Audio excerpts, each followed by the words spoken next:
What is up, Watch fam? I am Christian from Theo and Harris. Happy Thursday and welcome to Lug2Lug. Today we'll be diving into a watch that for the longest time I didn't even think was real, but it is.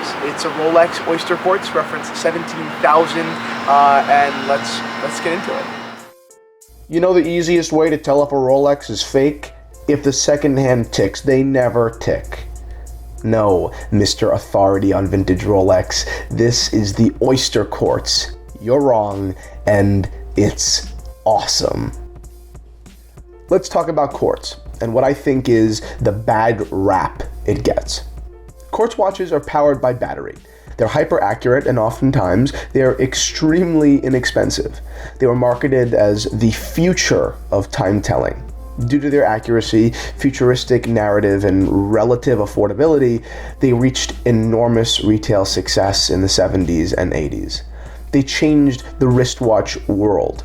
For the mechanical watch houses, it was catastrophic. I mean, everyone from small guys to top shelf were suffocated, many into failure.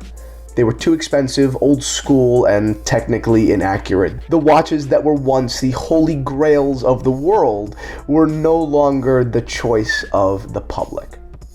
In 1988, Swiss watch houses employed less than a third of the people that they did not even 2 decades before. So yes, the incredible success of the quartz movement caused much pain in the mechanical world. But not all that ticks is evil. Let's dive in. This Rolex Oyster Quartz reference 17,000 is a prime example of the goodness I speak of.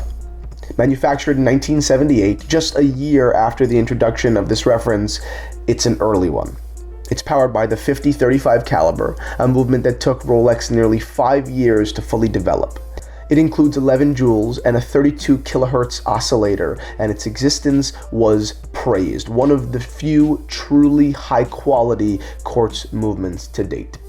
Let's jump into my favorite element here, the elephant in the room, the design. I mean, it's angular, decisive, and as sharp as the ticking it does. It takes fundamental cues from Genta's Royal Oak, but it's executed in a very fresh, very Rolex way. And since this example is so incredibly crispy, minty, it's fresh. Damn, that sounds like a toothpaste slogan. That remarkable design has remained clear, unmolested. I've only held a handful of Oyster Quartzes, and this example, not to pat myself on the back, stands above them all. And how about that dial? An untouched, unstained, bright white buckley dial, accented by like a powdery custard tritium lume. Holy cow.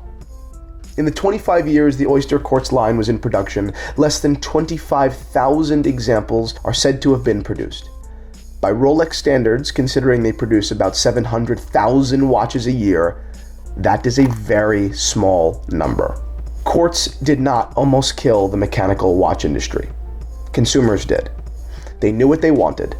And no matter how much I disagree, their money was green, and I can't hate them for not sharing my passion for mechanical craftsmanship.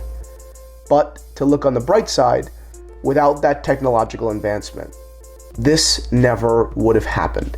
This razor-sharp, oddball, extremely well-built vintage Rolex Oyster Quartz never would have been a thing, and I never would have been able to say this.